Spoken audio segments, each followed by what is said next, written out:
A voz humana é um instrumento que todos tocamos.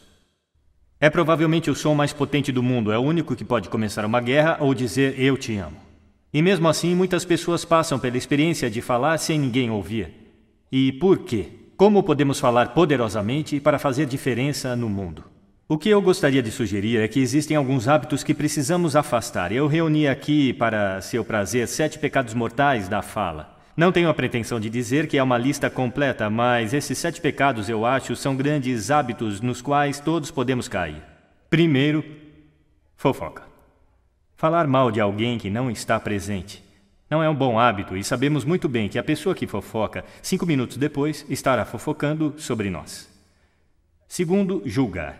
Conhecemos pessoas como nessa imagem. É muito difícil escutar alguém se você sabe que está sendo julgado e condenado ao mesmo tempo. Terceiro, a negatividade. Você pode cair nessa. Minha mãe, nos últimos anos de vida, tornou-se muito negativa e isso é difícil de ouvir. Eu lembro que um dia eu disse para ela, hoje é 1º de outubro, e ela disse, eu sei, não é terrível? É difícil ouvir quando alguém é tão negativo assim.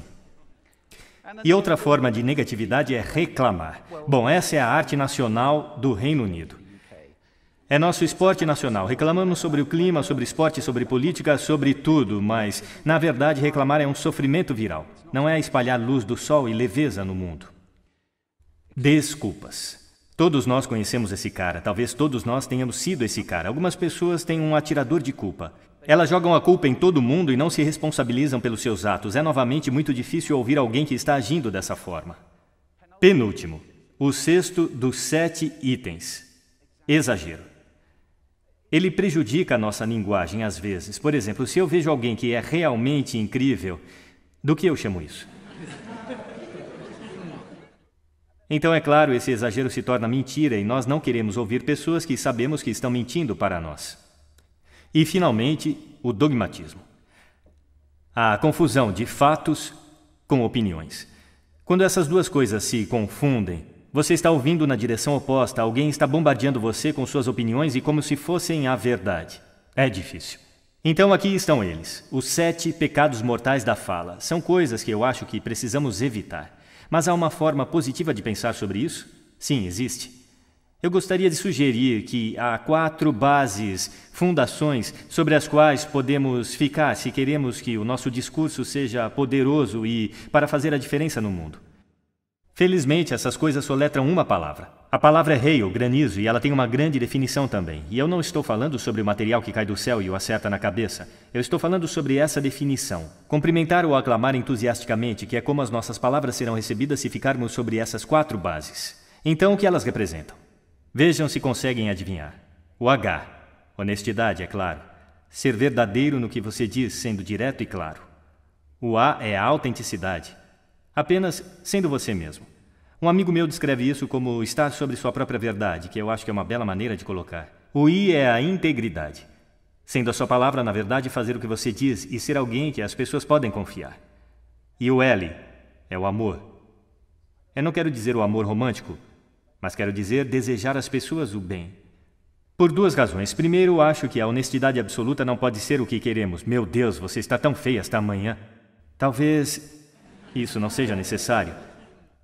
Temperada com amor, é claro. A honestidade é uma grande coisa. Mas também, se você está realmente desejando bem a alguém, é muito difícil julgar ao mesmo tempo. Eu nem tenho certeza de que você pode fazer as 2 coisas simultaneamente. Então, hail. Além disso, é o que você diz, e é, como diz a velha canção, é o que você diz e também a maneira como você diz. Você tem uma caixa de ferramentas surpreendentes, é um instrumento incrível, e ainda assim esta é uma caixa de ferramentas que poucas pessoas já abriram. Eu gostaria de remexer um pouco lá com você e só puxar algumas ferramentas que você pode gostar de usar e que vão aumentar o poder da sua fala. Registro, por exemplo. Agora, registro de falsete que não pode ser muito útil na maioria das vezes, mas há um registro no meio. E eu não vou ser muito técnico sobre isso com qualquer um de vocês que são treinadores de voz. Entretanto, você pode colocar a sua voz. Então, se eu falar aqui pelo meu nariz, você pode ouvir a diferença. Se eu descer aqui na minha garganta, que é onde a maioria de nós fala, a maior parte do tempo. Mas se você quer peso, você precisa ir até aqui no peito. Você ouve a diferença?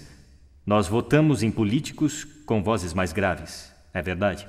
Porque associamos profundidade com poder e autoridade. E isto é registro. Então nós temos o timbre. É a forma como a sua voz é sentida. Mais uma vez, a pesquisa mostra que preferimos as vozes que são ricas, suaves e quentes, como o chocolate quente. Bom, se você não é assim, isso não é o fim do mundo, porque você pode treinar. Contrate um treinador de voz. E há coisas incríveis que você pode fazer com respiração, com postura e exercícios para melhorar o timbre.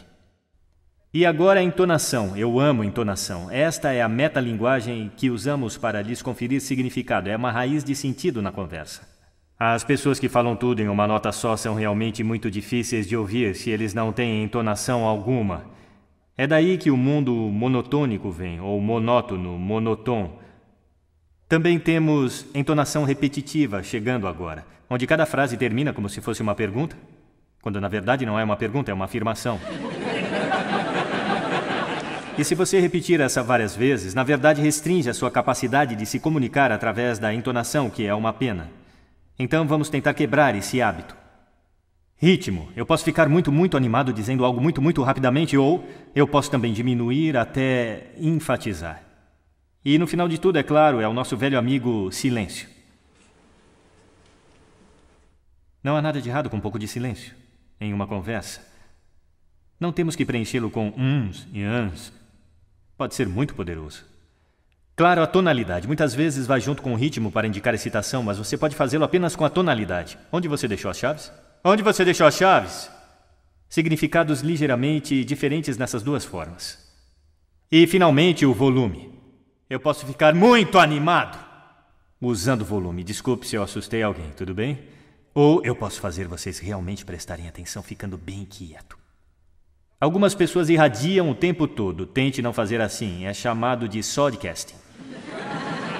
Isto é impor o seu som às pessoas ao seu redor sem nenhuma consideração. Não é agradável. Naturalmente, onde tudo isso entra em jogo, acima de tudo, é quando você tem algo realmente importante para fazer. Pode ser num palco como este, dando uma palestra, pode ser propondo casamento, pedindo um aumento, discursando em um casamento, seja o que for. Se é realmente importante, você deve isso a si mesmo. Olhar para esta caixa de ferramentas e o motor que vai funcionar, e nenhum motor funciona bem sem ser aquecido. Aqueça sua voz. Na verdade, deixe eu mostrar como fazer isso. Será que todos podem ficar de pé por um momento? Eu vou mostrar os 6 exercícios de aquecimento vocal que eu faço antes de me apresentar em cada palestra. Sempre que forem falar com alguém importante, façam isso. Primeiro, braços para cima, respiração profunda e inspirem. Assim. Mais uma vez. Muito bom. Agora vamos aquecer os nossos lábios. Vamos para... Muito bom. E agora... Igual quando você era criança. Agora seus lábios devem ganhar vida. Vamos fazer o seguinte com a língua, exagerando. Lá. Lindo, estão ficando muito bons nisso. E em seguida agora enrole uma... É como champanhe para a língua. Por fim, eu só posso fazer um. Os profissionais chamam isso de sirene. É muito bom. Começa com o I e vai para o O. O I é agudo e o O é grave. Então você vai...